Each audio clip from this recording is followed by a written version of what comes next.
देखिए, प्रधानमंत्री जी से हमने समय मांगा है। प्रधानमंत्री के समय का एक अलग सिस्टम होता है और चूंकि हमें डेलीगेशन लेके जाना है तो हमने सारी चीज लिख के भेजी है। यू आर साहू बहुत सुलझे हुए व्यक्ति, ईमानदार व्यक्ति है, लेकिन उन अकेलों के चेयरमैन बनने से कुछ नहीं होगा। जब तक वो गंदगियां आगे बैठी है ना मेंबर, उन सबको हटाओ। ऐसा ही भर्ती के अंदर भी जिस तरह के नए नए मोड़ आ रहे हैं, आप बताइए कि सरकार एक तरफ तो कोर्ट में कह रही है कि 5 मिनट पहले पेपर आउट हुआ और एसओजी के बाबूलाल खटारा कह रहे हैं 5 दिन पहले मैंने रामू राम का उससे पहले दे दिया। वो तो पता नहीं कितनी जगह पेपर घूमा होगा और 35 दिन पहले एसओजी कह रही 35 दिन पहले आउट हो गया। तो 500 जब फर्जी बता रही है तो बचा ही नहीं कुछ। अब नहीं करना चाहिए। अब एज जो है वो 70 साल के करीब हो गई। अब उनको शोभा नहीं दे। वो तो ऐसे करते थे तो जवानी में लड़ते थे ना, उस तरह बुढ़ापे में लड़ने की बात करें, वो हो नहीं सकता। और अब उनका वो क्रेज स्थापित नहीं हो सकता जो 2007-8 से लेकर 2017 तक था, जब वो वसुंधरा के खिलाफ स्टेट में लड़ते थे गहलोत के खिलाफ। ये पुराने सारे नेताओं की बीमारी है ये नहीं। और एक नेताओं की बीमारी है कि मैं ही सब कुछ हूँ, मेरा ही फोटो छपे, मेरी न्यूज चले, दूसरों की नहीं चले और मैं ही हरिश्चंद्र हूँ। ये सब की बीमारी होगी। डॉक्टर साहब ने तो वसुंधरा जी के लिए क्या क्या नहीं कहा, आपको पता है? डॉक्टर साहब ने अशोक गहलोत के लिए क्या क्या नहीं कहा। अब क्या एक दिन भाषण दे रहे थे, अशोक गहलोत की ईमानदारी पे कोई शक नहीं कर सकता। वसुंधरा जी देवी है, शेरनी है, ये बोल दिया। महल की महारानी आ रहा है किरोड़ी, कहाँ गए? फिर चले गए बस। राजस्थान में एसआई भर्ती 2021 परीक्षा का मुद्दा मानो बीरबल की खिचड़ी बन गया है। ना पक पा रहा है, ना लोग खा पा रहे हैं। बेरोजगार युवा बस भजनलाल सरकार से एक ही सवाल कर रहे हैं कि भाई कब करोगे रद्द। हम भी इंतजार में बैठे हैं और वो भी इंतजार में बैठे हैं। इस मुद्दे पर भजनलाल सरकार तो अभी तक अपना स्टैंड क्लियर कर नहीं पाई है, मगर नागौर से सांसद हनुमान बेनीवाल प्रधानमंत्री जी से समय मांग लाए हैं।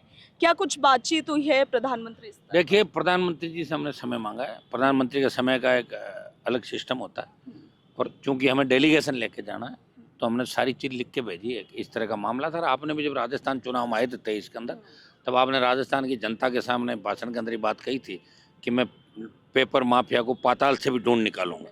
तो वो वक्त आ गया मोदी जी, पाताल की जरूरत नहीं, ऐसे ही घूम रहे हैं धरती पे।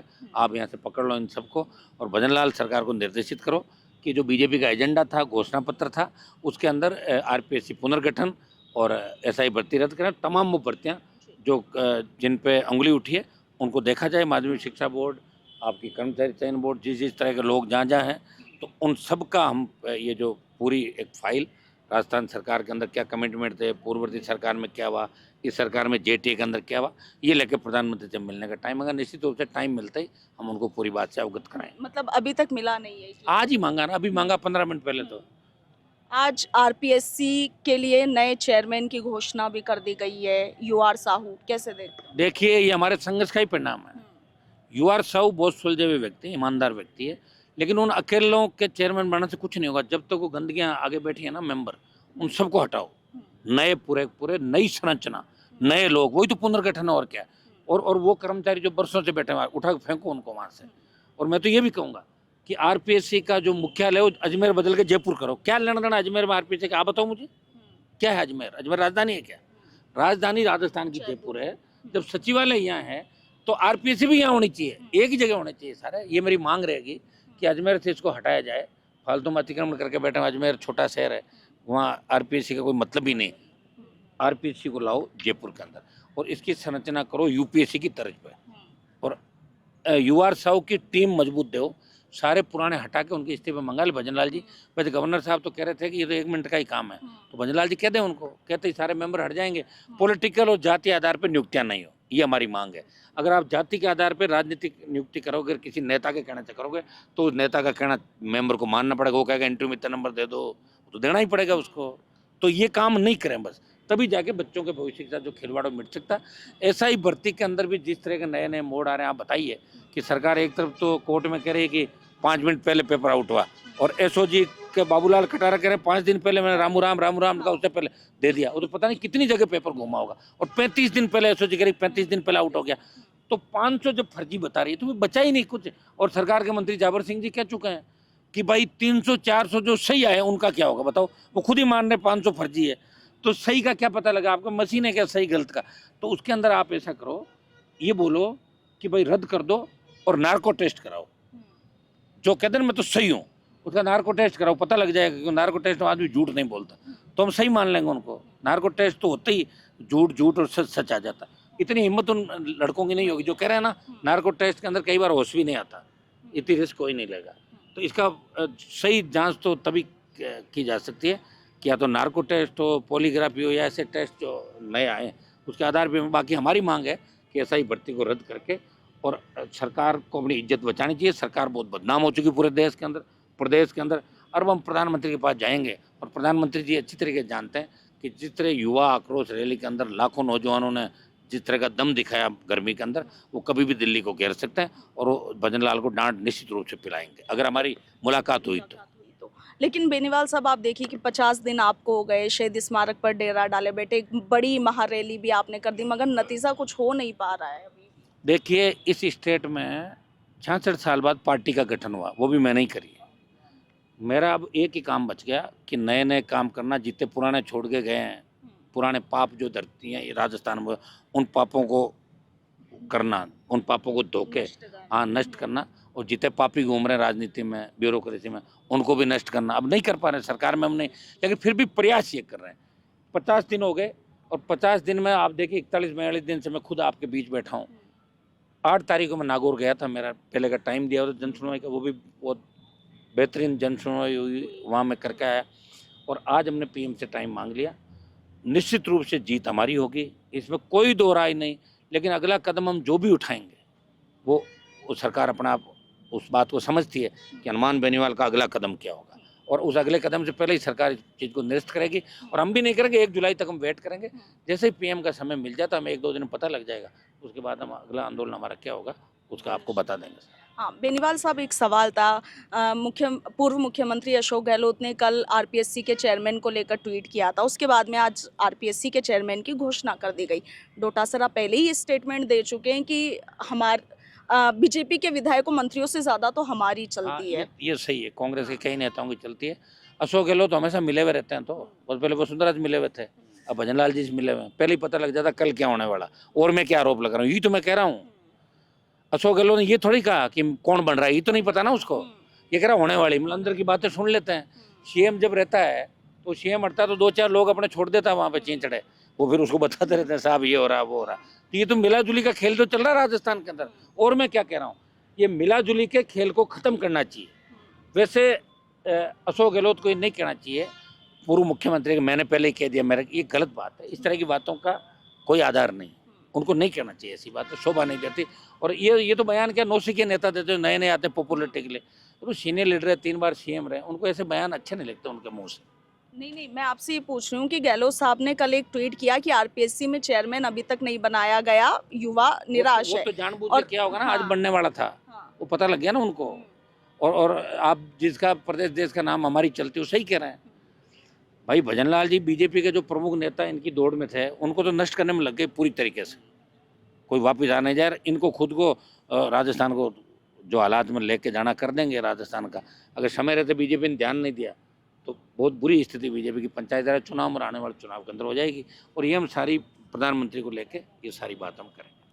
जी, बेनीवाल साहब, एक किरोड़ी लाल मीणा को लेकर के आपने हाल ही में बयान दिया था, उनका बयान भी आया है। वो ये कह रहे हैं कि मैंने तो पिछली सरकार में भी आंदोलन किया, इसमें भी किया, पेपर लीक को लेकर के जितने प्रूफ थे मैंने दिए। जब हनुमान बेनीवाल को पता लग गया कि भर्ती रद्द होगी तो अपनी पीठ तक पहले तो ये बताओ कि डॉक्टर साहब को प्रूफ किसने दिए? डॉक्टर साहब को किसने प्रूफ दिए? वो उन्होंने क्या एग्जाम दिया गया सही का? कहाँ से है प्रूफ उनके पास? वो इधर उधर ढूंढ लाते हैं। मैं तो हर वो काम करता हूँ जब लोग कहते थे अब किसी से नहीं होगा, तब मेरी एंट्री होती है। हमेशा मेरी एंट्री बाद में होती है, जब थक जाते हैं सारे लोग। और डॉक्टर साहब को तब मदद करनी चाहिए इनकी। मैंने रैली में आमंत्रित किया था, क्यों नहीं आए वो? धरने पे आए, रैली में क्यों नहीं आए? आना चाहिए उनको। और वो बीजेपी के अंदर बैठे हैं, सरकार में मंत्री, अपनी सरकार के खिलाफ बोलते हैं, नहीं करना चाहिए उनको। या तो छोड़ो पार्टी, आओ मैदान में। और जब आप बैठे हो, मंत्री पद के मजे भी ले रहे हो, और उनके खिलाफ सरकारी कर्म नहीं करना चाहिए उनको। अब नहीं करना चाहिए। अब एज जो है वो 70 साल के करीब हो गई, अब उनको शोभा नहीं दे। वो तो ऐसे करते थे तो जवानी में लड़ते थे ना, उस तरह बुढ़ापे में लड़ने की बात करें, वो हो नहीं सकता। और अब उनका वो क्रेज स्थापित नहीं हो सकता जो 2007-8 से लेकर 2017 तक था, जब वो वसुंधरा के खिलाफ स्टेट में लड़ते थे, गहलोत के खिलाफ। अब वो तो वहीं शरणम गच्छामी हो गए ना। अब कौन मानेगा उन बातों को? बताओ मुझे। मैं तो लड़ रहा हूँ। जिस दिन मैं किसी पार्टी में शामिल हो जाऊंगा, मेरी पार्टी का विलय कर लूंगा, तो फिर मुझे कौन मानेगा? मैं लड़ रहा हूँ, इसीलिए तो लोग मान रहे हैं। डॉक्टर साहब से हमारी कोई नाराजगी नहीं, बहुत लड़ाके हैं, संघर्ष किया सड़कों पे, लेकिन डॉक्टर साहब की एक आदत है, वो कह रहे हैं कि मैंने ही सब कुछ किया। मुझे तो एक दिन कह रहे थे मैंने भारत को आज़ाद कराया। मैंने कहा आपका जन्म ही नहीं हुआ उस टाइम। कह रहे हाँ हाँ लगभग मतलब अपने लोगों ने कराया। हाँ कह रहे थे देश को मैंने आज़ाद कराया और जो भी कोई बड़ा काम उन्होंने किया। और उनका बस चले तो शायद देखो उनके खुद के समाज में तो कहाँ नेता तैयार ही नहीं होने दे रहा।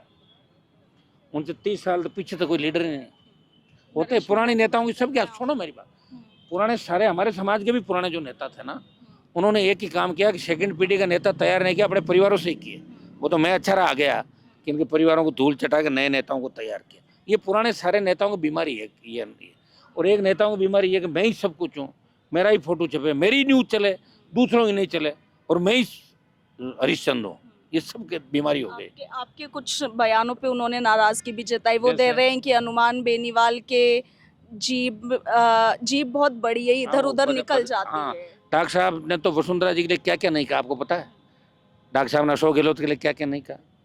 अब क्या एक दिन भाषण दे रहे थे अशोक गहलोत की ईमानदारी पे कोई शक नहीं कर सकता। वसुंधरा जी देवी है, शेरनी है, ये बोल दिया।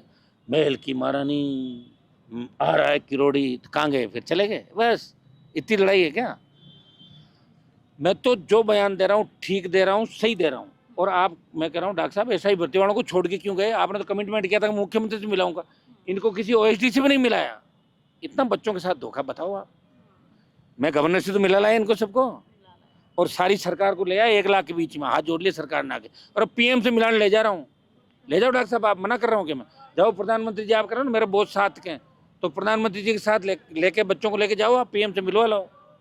आप कहते हो ना अमित शाह जी मेरे खास है, प्रधानमंत्री खास है, तो आप करा दो, बीजेपी के नेता हो आप। किसको? मुझे तो सड़क पर बैठना पड़ा, आप तो भाजपा के अंदर घुसे हुए हो, मुझे छोड़ के चले गए थे आप। बेनीवाल साहब, ये ऐसा ही भर्ती परीक्षा 2021 को लेकर जो लड़ाई चल रही है खत्म होने का नाम नहीं ले रही है। आपको खुद को इतने दिन हो गए हैं यहाँ पर, कहाँ तक ये संघर्ष है? ये संघर्ष तो मैं आपको क्या कह रहा हूँ, मेरी आर या पार है, इसके अलावा मैं करता ही नहीं। मैं ये कह रहा हूँ आर पार की लड़ाई है, जीत हमारी होगी, जीत हमारी होगी। और इसमें 1-2 दिन के अंदर जैसे ही समय हमें मिलेगा हम आपको बता देंगे सारा। तो देखिए, नागौर से सांसद और आरएलपी सुप्रीमो हनुमान बेनीवाल ने साफ कह दिया है कि अब लड़ाई आर या फिर पार की है और जीत हमारी ही होगी। इनका ये भी कहना आप देख सकते हैं। बड़ी तादाद में युवा आज भी यहाँ पर धरने पर बैठे हैं और मांग सिर्फ एक है कि आरपीएससी को भंग कर दिया जाए और एसआई भर्ती परीक्षा 2021 को रद्द किया जाए। मैं आपके साथ इशिका जैन, वीडियो जर्नलिस्ट लक्ष्मी के साथ, भारत रफ्तार, जयपुर।